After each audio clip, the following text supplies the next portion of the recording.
Welcome back, XS viewers. I've been joined in studio by local filmmaker Curt Jaimungal, who's recently completed a feature film, I'm OK, along with creating a popular website, indiefilmTO.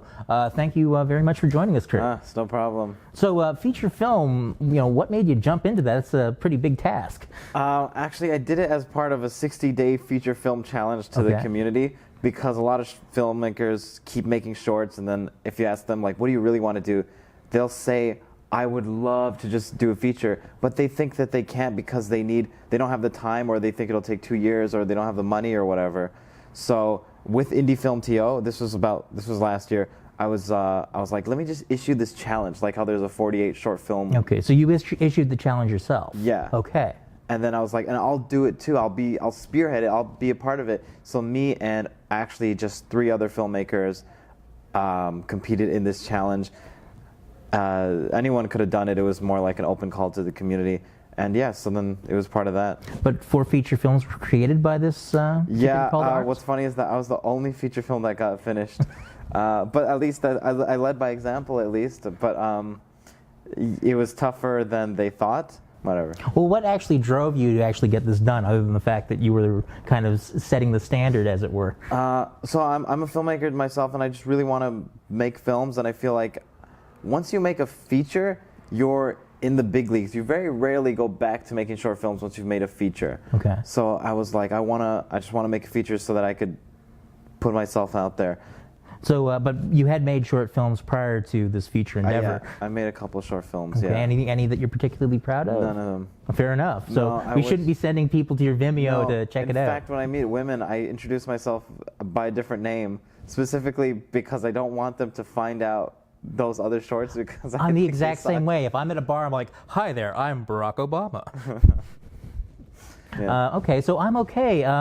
Feature film. Apparently, you made it for $20,000, which is really reasonable. Yeah. So I say 25 usually when I talk to people. Okay. But I calculated the cost, and it's actually 20, including festival submissions. I thought it would inflate to about 25, so I usually say 25. But it was less than 20.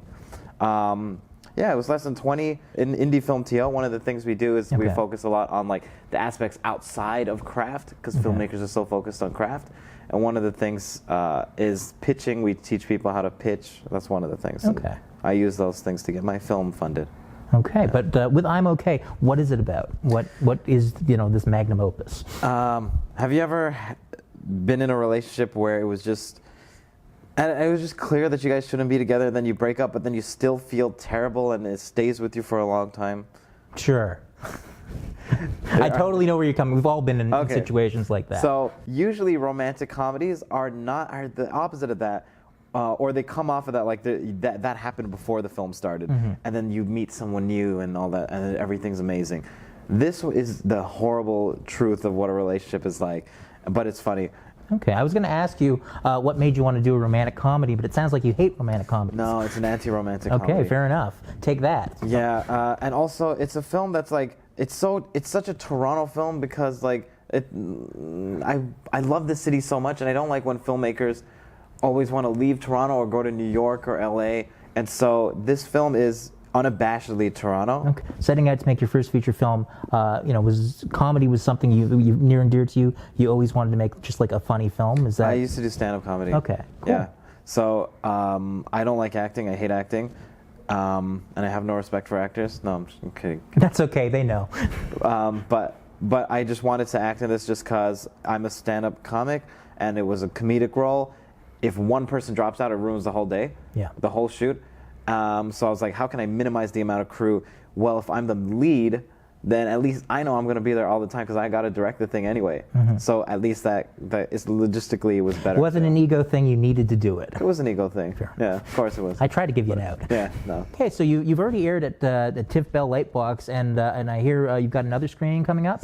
Yeah, so that one's not at TIFF, but that one is at Innis College, which is at U of T. Okay, cool. And when is this happening? This is November 28th. And it's actually free, unlike the TIFF Lightbox, which was like $20 to. That's outrageous. No. Yeah.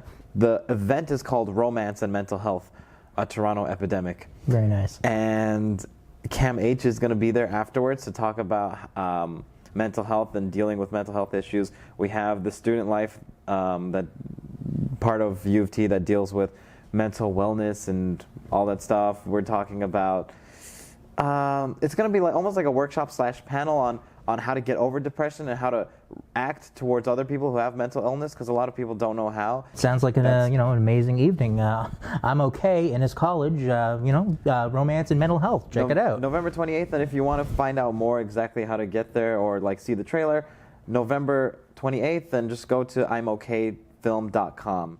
Thank you, Curt. I've been joined by Curt Jaimungal, filmmaker behind the movie I'm Okay, along with the website indiefilmTO.